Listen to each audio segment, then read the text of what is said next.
Господи, Исусе Христе, Сине Божий, помилуй меня грешного.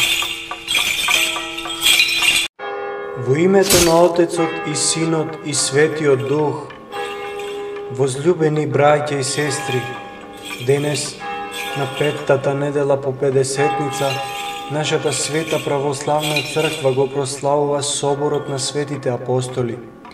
Празник што не повикува да се подсетиме на оние кои што со својата вера и посветеност го расширија Христовото Евангелие низ целиот свет. Овој ден е можност да се нурнеме во длабочината на нивната мисија, да ја почувствуваме силата на Божјата благодат и да го слушнеме Неговиот повик во нашите срца. Евангелските читања за денешниот ден, едното за петтата недела по Педесетница и другото за соборот на светите апостоли, ни нудат длабоки поуки за верата, слободата и посветеноста.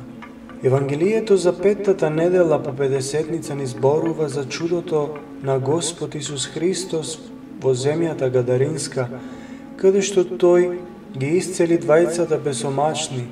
Ова евангелско четиво гласи: кога дојде на другиот брег во земјата Гадаринска, го сретнаа двајца бесомачни, излегувајќи од гробовите многу диви, така што никој не можеше да помине по тој пат. И ете, тие извикаа велејќи: што имаш ти со нас, Исусе, Сине Божји? Дојде ли овде пред време да не мачиш? А таму, далеку од нив пасеше големо крдо свињи. И демоните го молеа велејќи: ако не изгониш, испрати не во крдо на свињи. И тој им рече: отидете. И тие излегувајќи отидоа во крдото свињи. И ете, целото крдо свињи се стрча по стрмнината во морето и се удави во водата. А свињарите избегаа и отидоа во градот, па раскажаа се и за бесомачните. И ете, целиот град излезе за да го пресретне Исуса, и кога го видоа, замолија да си замине од нивниот крај. И влегувајќи во кораб, тој премина и дојде во својот град. Оваа случка не е само приказ за Божјата моќ на злото, туку и длабока поука за борбата со нашите внатрешни свињи, демоните. За верата и за човечката неблагодарност, Господ со еден збор ги изгони демоните од овие луѓе и им подари слобода, но жителите на Гадара, наместо да го прослават, го замолија да си замине од нивниот крај. Светиот Јован Златоуст, великиот епископ и учител на црквата, во своите беседи за ова Евангелие вели: човекот често го избира привременото пред вечното, стравот пред слободата, гревот пред спасението. Неговите зборови не поттикнуваат да се запрашаме колку пати и ние, како гадаринците, сме го замолиле Христос да си замине од нашиот живот, плашејќи се од промените што Тој ги носи. Дали сме подготвени да ја прифатиме Неговата сила што преобразува?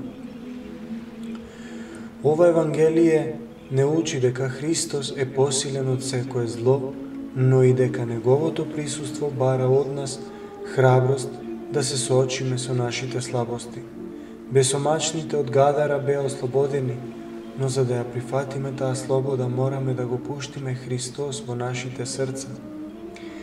Дури и кога тоа значи да се откажеме од удобностите или од материјалните придобивки.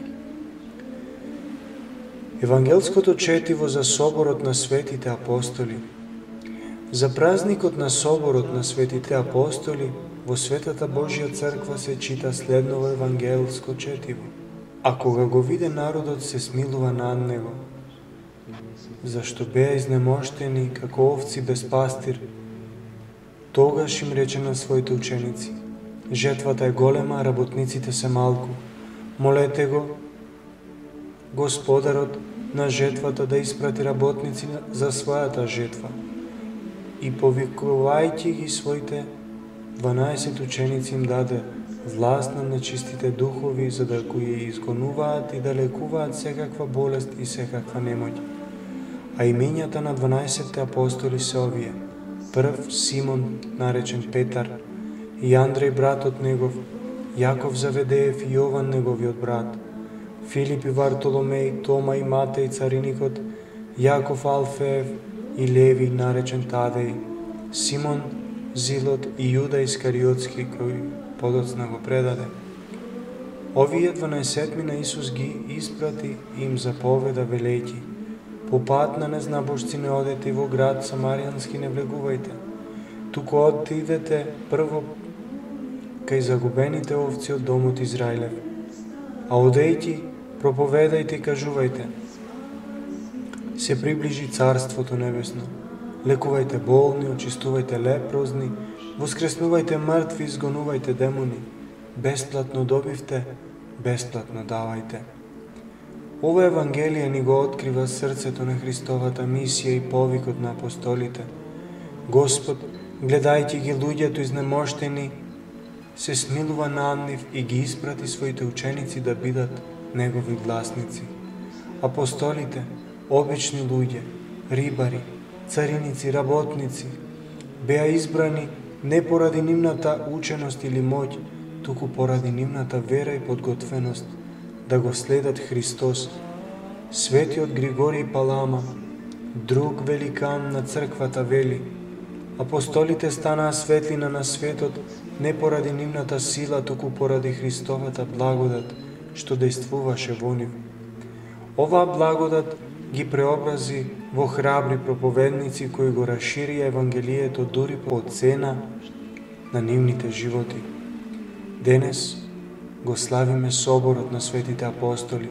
Овие луѓе напуштија се, своите семејства, домови, удобности, за да го следат Христа и да го проповедаат Неговото Слово. Нивната мисија не беше лесна. Тие се соочија со прогонства, мачења и смрт. Но нивната вера остана непоколеблива. Светиот апостол Павле, иако не е дел од 12-те, во своето послание до коринтијаните вели: ние сме безумни заради Христа, слаби сме, но вие сте силни, ние сме без чест, а вие сте славни. Овие зборови отсликуваат скромноста и жртвата на апостолите кои станаа основа на црквата.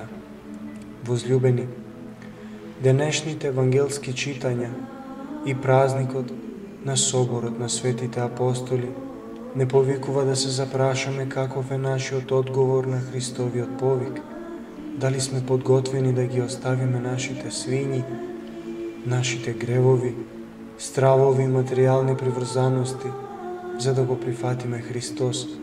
Дали сме подготвени како апостолите да станеме Негови гласници во светот, дури и кога тоа бара жртва. Светиот Василий Велики не подсетува: секој христијанин е повикан да биде апостол во своето време. Не мораме да патуваме ни светот како 12 апостоли, но можеме да го сведочиме Христа во нашите семејства, заедници, секојдневни дела. Да бидеме светлина за оние што се изнемоштени, да покажеме милост кон оние што страдаат и да ја проповедаме љубовта Христова со нашите дела. Нека молитвите на светите апостоли не водат и нека Божјата благодат не зајакне да го следиме нивниот пример. Да се молиме Христос да ни даде сила да ги победиме нашите внатрешни демони и да станеме Негови верни ученици за слава на Неговото свето име. Амин.